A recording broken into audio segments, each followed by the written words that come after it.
Good morning, Knicks Nation. Today is Wednesday, the 5th day of March 2025. I hope you're all safe and healthy today. I hope your families are safe and healthy and that the needs of you and your family in terms of food, shelter, clothing, as well as health are being met today.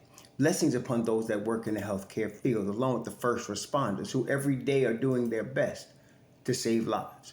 Blessings upon those that pick up garbage, keep our places clean, and those that make deliveries for our convenience. Double blessings on the men and women that are out here trying to help rescue, deliver, and recover the teenagers and children that are the victims of child molestation and pedophilia. People that are also victims of pornography, child pornography, prostitution, child prostitution, human trafficking, and sex slavery. Double curses on the perpetrators, profiteers, and perverts that cause these industries that hurt humans, destroy humans, cause them to exist. Finally, double blessings on the homeless. More than 600,000 men, women, children, families, veterans, senior citizens, homeless in the United States of America, and millions around the world in similar or worse conditions. Blessings upon them, for theirs is the kingdom. There was a basketball game last night. The New York Knicks hosted the Golden State Warriors and lost 114 to 102. I asked for Cat to sit, and I got my wish, and the Knicks got beat last night. So the thing is, if you look at the stats, it kind of does tell the story of the game. The game looked a little bit more uglier from the Knicks standpoint. As a fan, I think most of us don't realize, which is why I don't do reactions right after the game. We overreact to the Knicks because we love the Knicks. And so, there's a thin line between love and hate. And so we overreact when the Knicks don't play well. And I was guilty of that as I was watching the game last night. I watched the whole game. It was very difficult to watch the fourth quarter, but I did. And I waited and analyzed in my mind what happened so I can become more balanced in my evaluation this morning. Many people don't do that. Let me just counsel y'all. Don't react immediately when your emotions are involved because you will overreact and usually be wrong, either in a positive way or a negative way. So wait before you start reacting and throwing stuff on Twitter and being silly, okay? But the team stats do tell you the story of the game. When you look at the stats, the biggest stat that jumps out is the Knicks shot 24% from three, whereas Golden State shot 35% from three. Not that they blew out the water, but they hit 13 of 37. The Knicks were 8 for 33. That's a 5 3-pointer difference. That's 15 points. They lose the game by 13. There's the story of your game. Because everything else is pretty even. The Golden State Warriors had 30 assists. The Knicks had 26 assists. The Golden State Warriors had 7 steals. The Knicks had 4. The Golden State Warriors had 13 turnovers. The Knicks had 14 turnovers. Points off turnovers, the Knicks gave up 23 points off turnovers. That was huge also, very huge. But it was pretty even. Golden State had 25 fast break points to the Knicks 10. I think that was also a function of the points off the turnovers.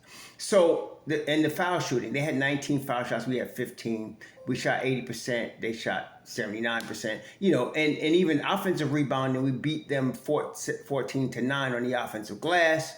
The rebound was pretty even overall, 44-42. Okay, the Knicks were down by 2 on the glass. So the story was the 3-point shooting. And if you watch the game, the Knicks had a lot of open 3-point shots that they would miss. They were so discouraged that there were times when Josh Hart just didn't shoot the ball. Golden State left him open and he didn't shoot the ball.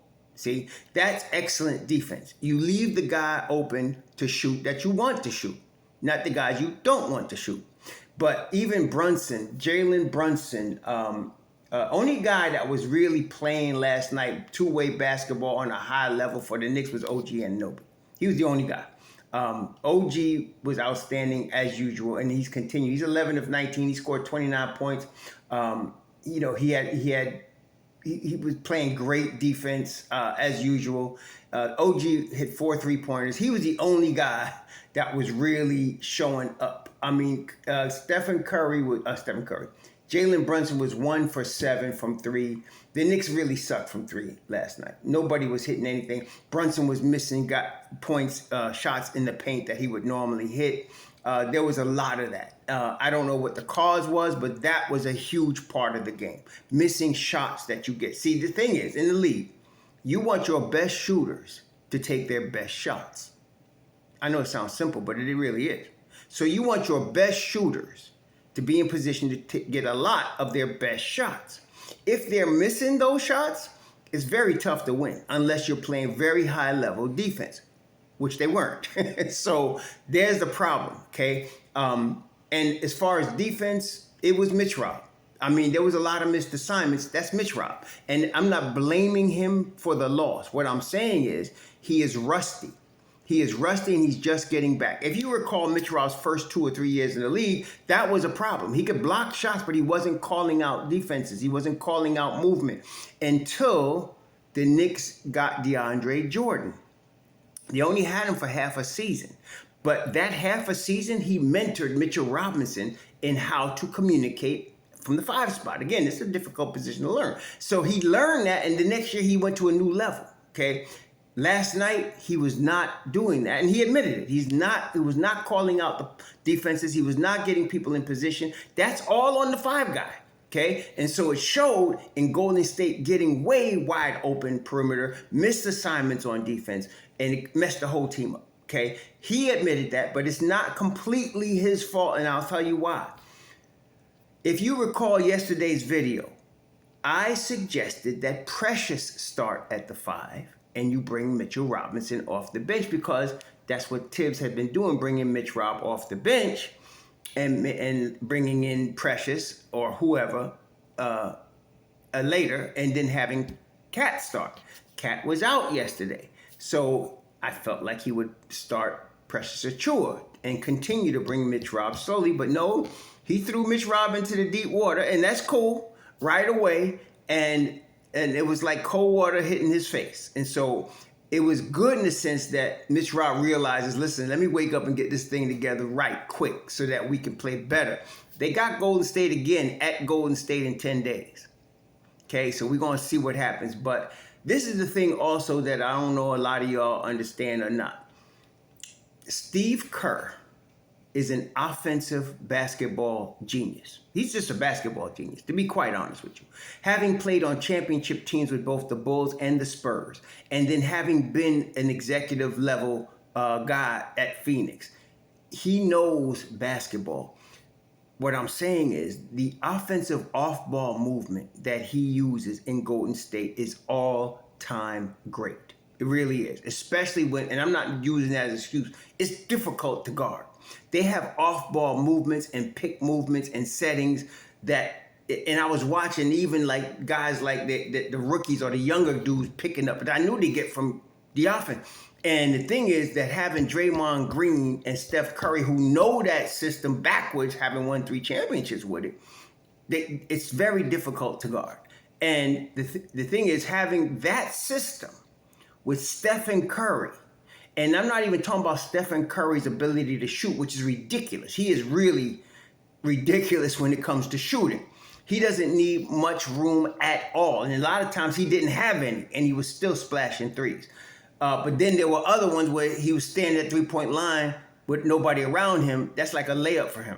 Really is, literally. So that's why it was so difficult to watch. But with Stephen Curry, there was a guy back in the 70s who used to be my favorite player. They called him Hondo. The favorite player that wasn't on the Knicks, because Frazier was my favorite guy. But they called him Hondo. It's John Havlicek. And he really made the Celtics offense go because they measured it one time. He would run about 5 miles a game. He was constant movement off the ball, constant movement. And he would create layups and he would create, hockey assists just because of his movement. I have not seen a guy on that level except now with Stephen Curry. Stephen Curry, aside from his shooting, very few people are expert at moving off the ball the way he is. It's a talent. It's not something that can always be coached. He knows it. He does it on Really an historical level in the NBA. And he did that yesterday. And he caught guys like even OG backdooring, double cuts, double picks. It was crazy. And the movement off the ball, like Green knows how this operates. So he knows what's coming. He knows, and it's like what it is you have like 3 options off every cut with them. And he knows which one's gonna be open from his experience. By the way, I found the guy I hate the most. Like, I hate Embiid. We all know he's a dirty dude. I can't stand the mouth of Tyrese Halliburton. And we all know about the problems we've had with the leprechaun.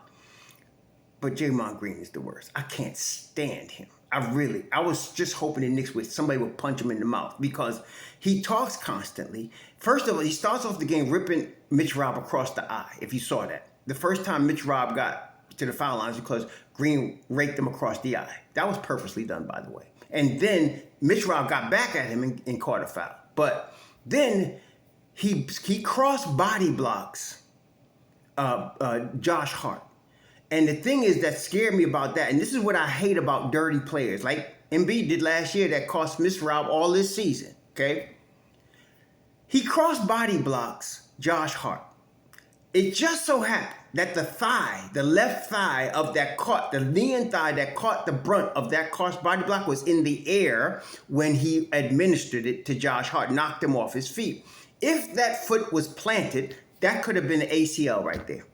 See, that's the thing about dirty players that I can't stand. It'll cost a guy a season or even a career because of the play. Okay, and it's not necessary. He could have drove on at that ball and not cross body block Josh Hart, but he did it purposely. Okay, because he's been doing this a long time, and then he's constantly jawing at the refs. I wish they would just give him 2 texts and get him the heck out. Okay, but I can't stand him, and so really it bothers me that I can't stand him so much because I want them to beat them so bad. Sometimes you want something so bad it can mess with you if you don't get it, you know. But I can't stand that. Ooh, he makes me, anyway. So, but I got to give him his props. He's used to running the Golden State offense the way Steve Kerr wants it. And that's why you see him, he's always up there in assists. He had 9 last night because he knows how to run that system. And Steph Curry and him have that connection of playing 3 championships together. So they know what each other is doing. And anyway, that's what happened. Steph Curry had 9 assists. Green had 8 assists. And that's why they're always around 30 assists a game. The off-ball cutting and movement of Golden State is elite. So I wouldn't blame the Knicks too much, especially having Mitchrob out there the first time he's starting after whatever, a year or whatever. But and Mitchrob played his 15 minutes. He couldn't play more than that. And you did have Precious for 30 minutes. Precious played a good game. He had 15 boards, 8 assists, and he had 4 on the offensive end. Precious played a good game. He really did. He wasn't really missing assignments as much except one time, and it was glaring. One time, Draymond Green got a layup by simply outrunning Precious Achiuwa down the floor. This cannot happen in the league. You cannot have an opponent outrun you down the floor on a made basket. He did that. And I was yelling at the TV. And like I said, that's why I don't react that same night. You will never see me on anybody's program, including my own, the same night. Because either positively or negatively, either you think they're going to win the rest of their games or you think that they suck forever, you cannot react, or should I say overreact. But that did bother me. And I see certain things, I will admit, that other people are not looking at. Like some guy was bothering me about the offensive play of Shamet and Payne and saying, they're not, you can't play them because they can't hit a shot. Not realizing the most important thing they're doing right now is playing defense. And while everybody else on the Knicks except OG is missing assignments, they're not. So you got to keep playing them because they're the only ones playing some damn defense.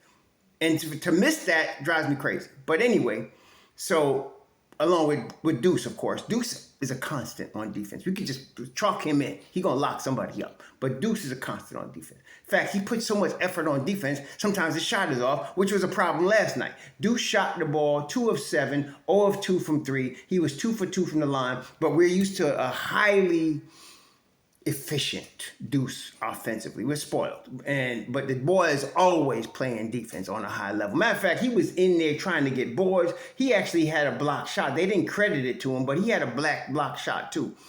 Dude is tough on defense. But Shamet and Payne do not miss assignments defensively. Both of them are what Tom Thibodeau calls disruptive. And that's why you got to keep playing them. And last night, Shamet, he has to be more aggressive, and he's trying to be, but he's trying to stay in the flow. He only took 3 shots, but he was +9 while he was on the floor. Deuce was +8, and Payne was +3. See, that's what you want from your bench, right? Never mind how many points they score.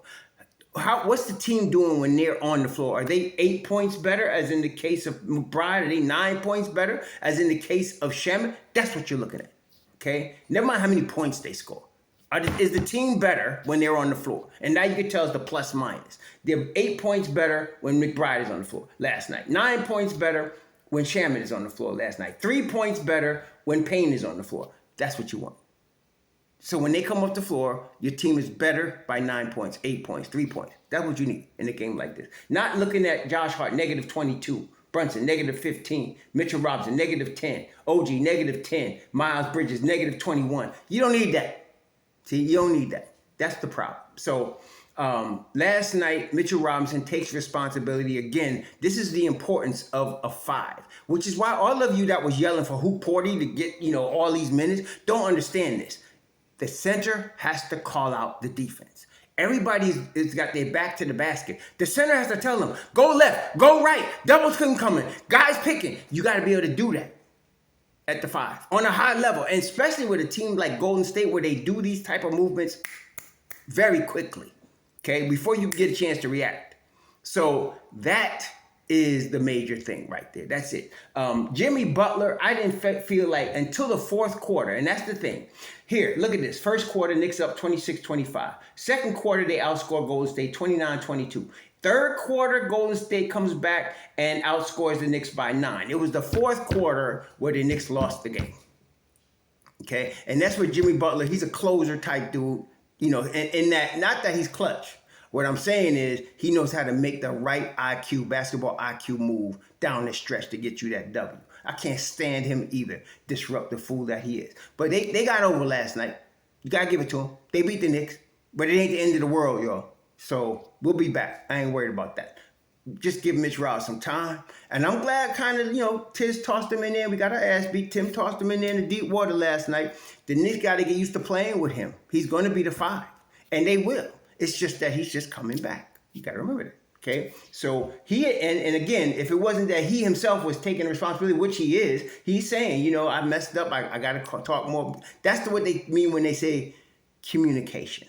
That's real important. So, we'll be all right. But, I hate all of us. The food tastes better when the Knicks win, and it doesn't taste as good when the Knicks lose. It's just as simple as that. But we can't overreact, okay? It is what it is. We move on, okay? I hope Cato's okay. I hope we get him back soon. That was kind of hard without Cat. I'm not saying we would have won if we had Cat, but I'm saying it might have been easier, So, and that whole unplayable quote that somebody gave me, please take that and shove it down the flush toilet, please. We need Cat.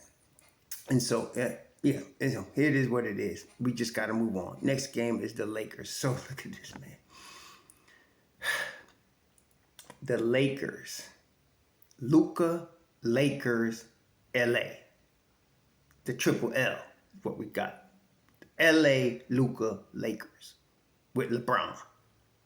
Thursday.